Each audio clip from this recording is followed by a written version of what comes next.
Hi everyone, thank you for joining me today. We're going to spend the time looking into pictures at an exhibition, the Promenade, the opening, and how to practice it and getting into some of the details. I realize that some of you may not be interested in playing in an orchestra. Neither was I when I was in school, but I wanted to play the trumpet better. So I hope these things will help any player who's interested in developing a higher level of skill in playing their instrument, and that skill should be put toward a higher level of musical expression, because I'm going to assume that that's why you love to play and why you love music. So let's get started. What I'm going to do is point out some things that are common problems that a lot of players share that they may or may not be aware of. Now, those of you who have been instructed, you've gone to conservatory, you've studied with famous orchestral trumpet players, you're going to hear some of the same things, but I hope that you'll have patience and keep your mind open, realizing that not everyone listening today has the ability to go to conservatory or study with the world's best players. So please be patient with each other, as it were, and I hope everyone can gain something of value from this. Okay, let's get started. So the opening to pictures, I'll go ahead and play a little bit and then I'll comment. First, we'll look at some of the problem areas, common problem areas, because they're things that you're going to have to be attentive to when you listen. So I'll go ahead and play the opening.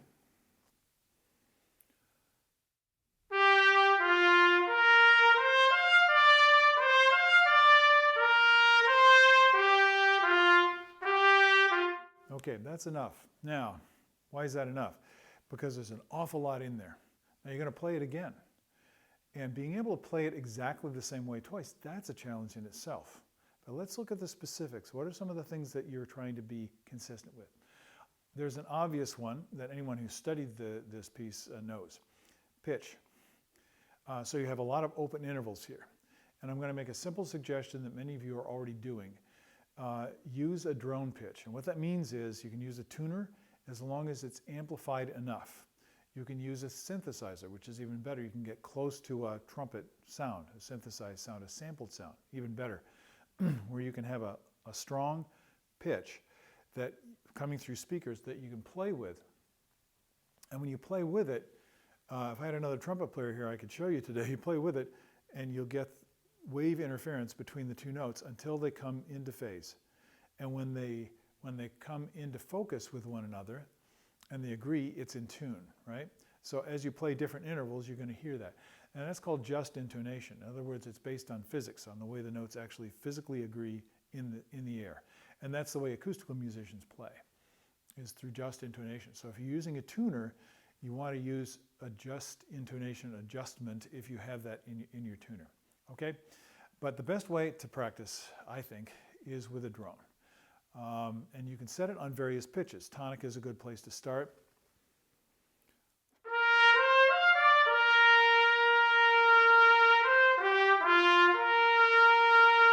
So for the first section of the piece, I might set it on B flat. Just a suggestion. Try different ones. You really learn a lot from doing that. Okay. Now, it's hard. It can be challenging to play in tune. And most people try way too hard.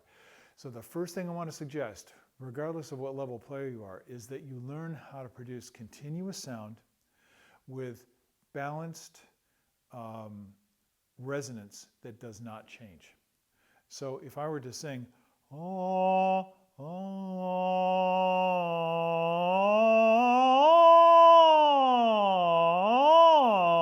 see, I have the same kind of energy in the sound.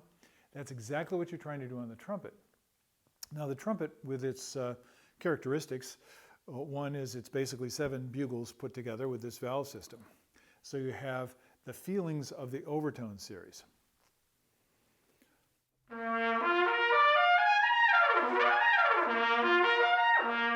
So I'm pushing it on one valve, but I'm playing a lot of different notes. Now, any trumpet player is familiar with that, of course, but keeping your sound the same and keeping especially the quality, the energy of the sound, the amount of resonance in the sound the same, that can be very challenging. And so that's what you have to practice. A good way to do that is play through this passage slurred, or any passage slurred. You'll hear me, if you watch a number of the videos that I make, they hear me coming back to the same topics, especially for practice techniques, because these are the things that work and that all great players do, believe me.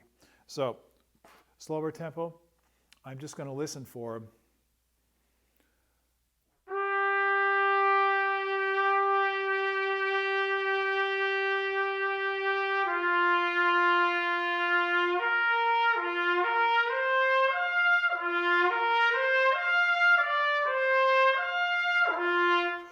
so all the time I'm flowing air to keep that note sustained, to keep it supported, to keep it fed, right?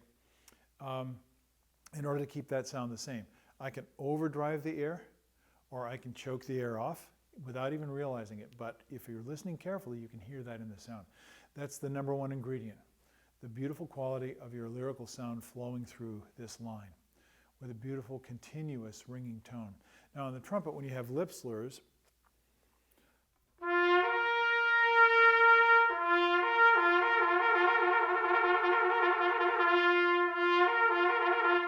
that can be a challenge all by itself. The smoother that can be, the more continuous the tone can be, just like with your voice.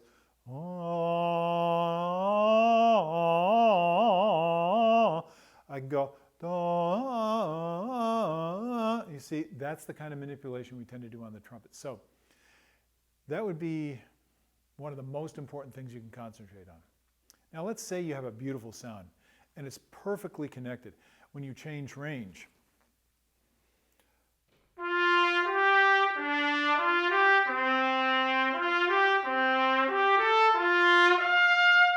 that's a good test for it right there, you see? Or you're going into the low register, you're going back up to the top of the staff, which is right next to the upper register on the C trumpet. So,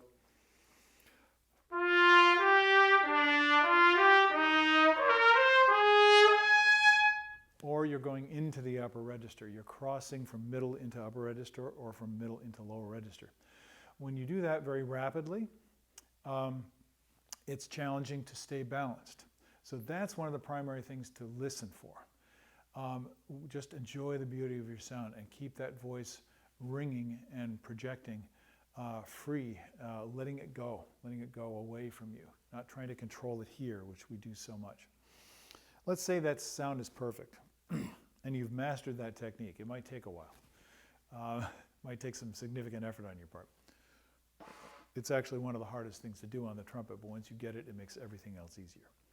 Let's say that's beautiful, or at least it's relatively consistent. That's a good place to be. Then the next step is to look at other aspects. So what are some of the other ingredients that are critically important? Tempo, which I would call pace. And it's interesting that this is called promenade, because in a promenade, it's a walk. You're pacing, as it were.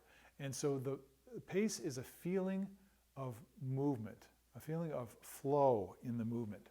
So you have a regular tempo here, and that makes it easy, theoretically. It makes it simple. It may not be easy. A lot of people have this issue. Again, something to listen for.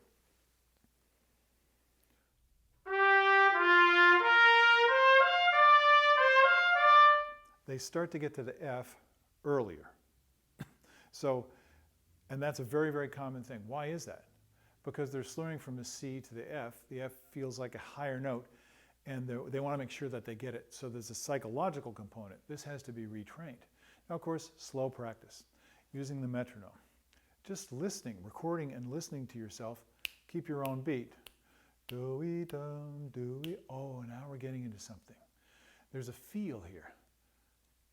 Da, da, da, do-we-dum, do.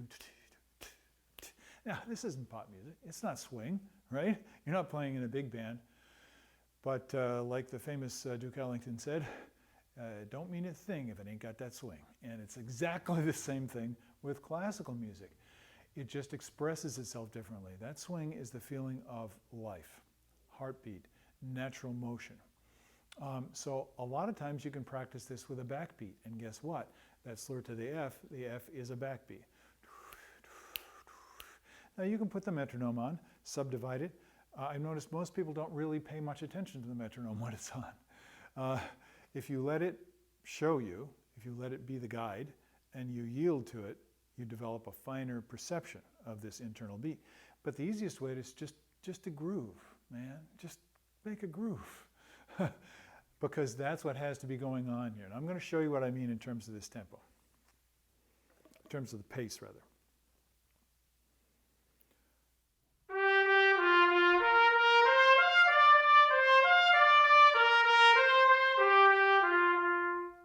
Now that's really interesting. It was even, I hope. I'll know when I listen to the recording, right? It was even all the way through.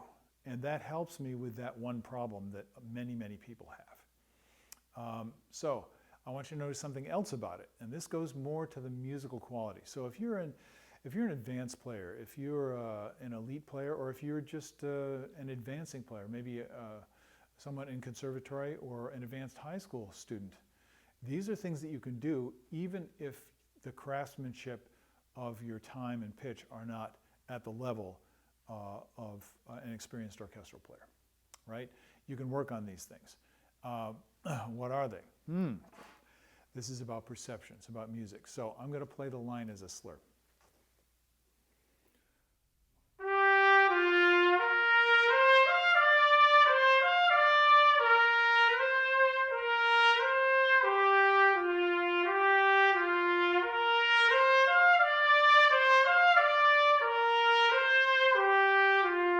So I'm letting myself feel the line and the direction. And this is what is so engaging when we hear music, because it's like life. You can't stop the world and get off. Everything just keeps going. And so you have to flow with it. You have to let it go. You have to let it go. Now, as you listen to that, see if you can hear, not all the notes have equal intensity. You might even say not all the notes have equal color. Or equal dynamic intensity, for example. So these are things to listen for. I'm not going to exaggerate it too much. I hope you can hear what I'm doing here.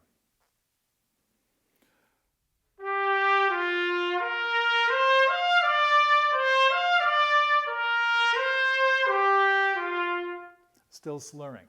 Now I'm going to make a suggestion here to you. Sing this to yourself. See if you can make a beautiful musical line.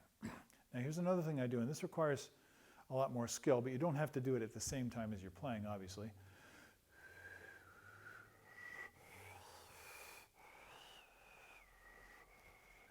So you see how I'm conducting.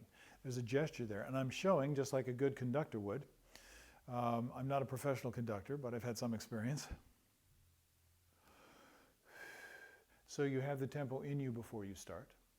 Critically important, extremely helpful. You know where you're going, right? Now, once you get in that flow, you can tell I'm gesturing with different levels of intensity. Let me see if I can do that when I'm playing. Do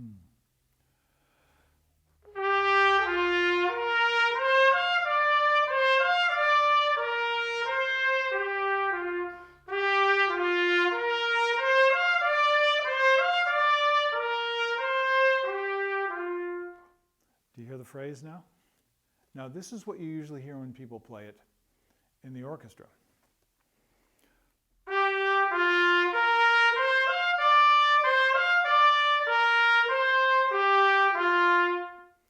Because they're concentrating on making every note even.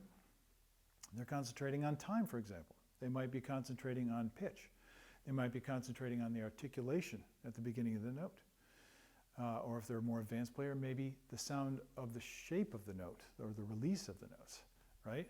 Okay, so when you're concentrating on all those, you forget about the line. So please keep going back to the expression.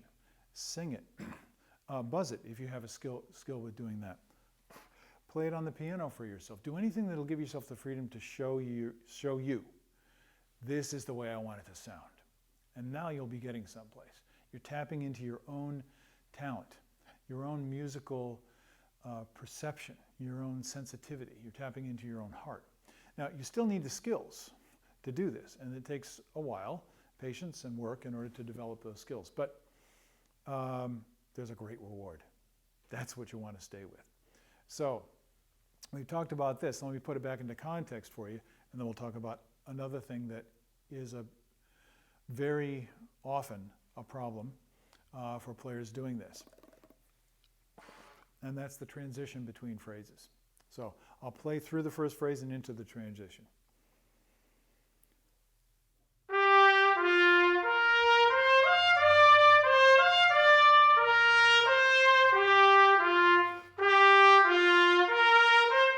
So that's a tricky thing, and that requires skill.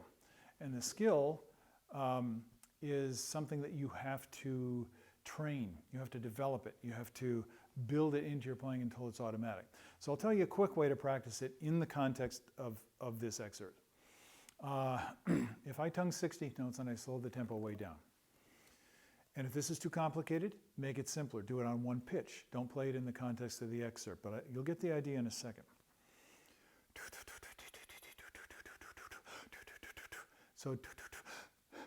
So now I'm tight, and I'm not even playing the trumpet. You see, I might be singing it. Da da da da da da da da da da da da da.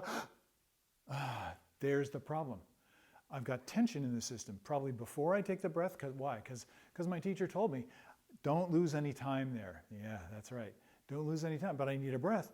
You only have this much time to get it. So your body goes into a little bit of a panic mode, and you start to get tight. You can train that away pretty quickly if you're patient with it. Da da da da da da da da da da da da da. You see how easy that breath was? Da da da da da da da da da da da da da. Not so easy. You'll notice sometimes it's way better than others. This is the skill, one of the primary skills that you need to develop as a wind player. And for a lot of people, this is a problem all the way through their whole career. You can get, we'll do other stuff on this. You can get right down into the nuts and bolts and figure out how to retrain your body, or to train it initially, which is even better, so you don't have any bad habits. So you can do this transition. Now, what are some of the characteristics? Well, you don't want to lose time. So what I just showed you is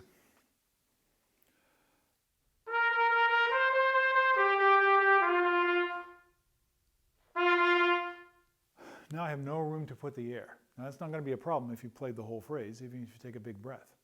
But the problem is tension before you take the breath, and especially tension after you take the breath. And this is why when people get to the end of this excerpt, there's usually a problem going into the upper register. So it shows so much about your command of the instrument and your command of yourself, when it comes right down to it, that you can demonstrate in an audition. Just the physical, technical stuff. But beyond that, keep in mind, the music is the important thing. The music is what you live for, I hope. And that's what all this work is for. It's in service to the music. It's in service to the audience who listens to this. There's so much more that we could cover. Let me see. Yeah, let's just do the breath transition again. I'm going to make a suggestion. When you're practicing the transition, if you can play the phrase a couple of times,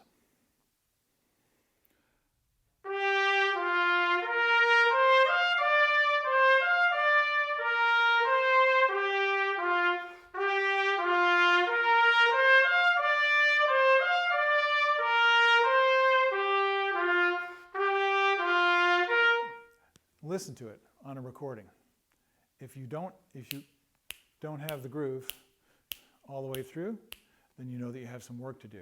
And these are the refinements that you have to make in order to be competitive in an orchestral audition. It's absolutely necessary.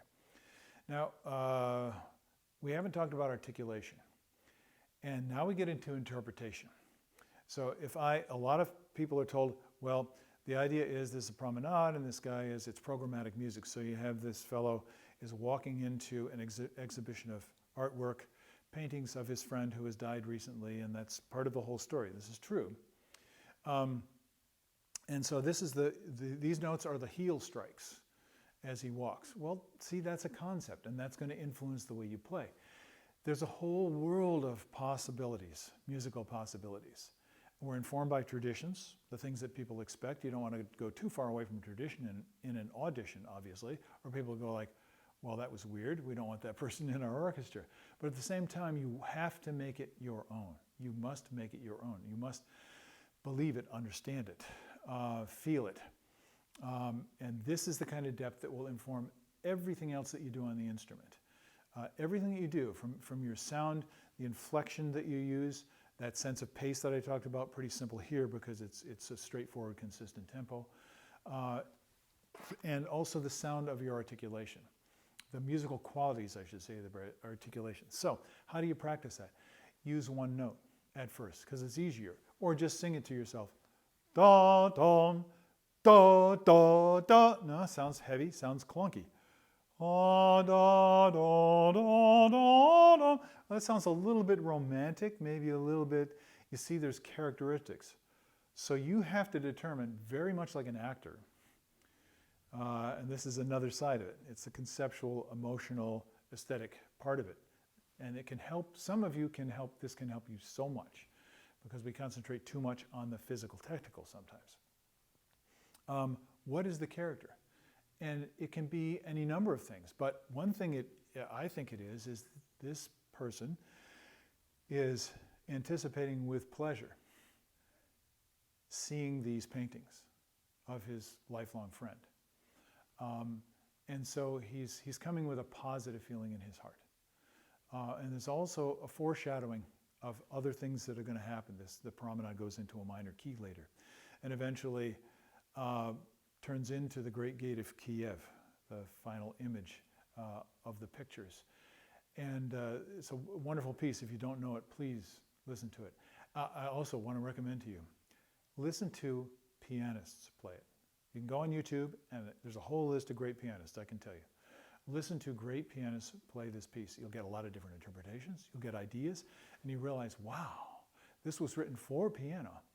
Wow, what can you do with the piano expressively? Feed on that stuff. This is what informs your musicianship. So please, enjoy. Feed on it. It's good food. It's really good food. Back to the articulation. I bet you thought I was never going to get there. So how do you practice this? I experiment. So do I want it more lyrical or more marcato? How much space in between the notes? What are the shape of the notes? It's all informed by the character. So I try and sing it first and then just play it.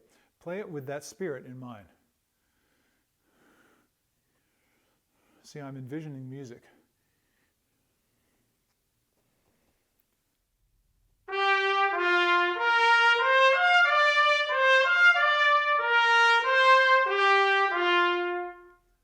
Okay, I think I kind of like that. I got line, and I got well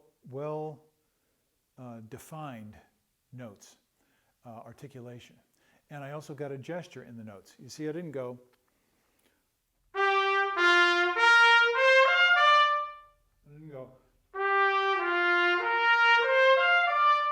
I combined them. These are different ingredients. So anything that you're working on, we'll get into this a lot more if you watch more of these videos that I produce. You're always looking for what is the character, what is the musical spirit that needs to be conveyed here, what does it say to you? Great starting point. And then when you know that, that gives you a great insight into how you're going to choose the other elements. What sounds right? That's how you can judge what sounds right to you in terms of the articulation, in terms of the quality of the tone. It's not just good sound, it's not just clear articulation, it means something, and that's what I want you to keep in mind when you're working on these things. So I've given you just a few details. There's so much more in this that we could discuss. And I'm going to do a series of these where I go to the basic excerpts and just show you different ways of thinking about them that I hope will be helpful in your own practice. Things to open yourself up to, especially when you're listening to other great musicians play. So I hope some of this has been helpful to you. If you have questions, feel free to contact me. I'll respond as I am able. I can promise you that. But I'm going to try and answer a lot of your questions here. Nevertheless, I'll appreciate your feedback at any point. And thank you for listening and taking the time. I know we've been at it for about 25 minutes or so, so I know that shows a certain amount of dedication. That's what it takes to be a great player.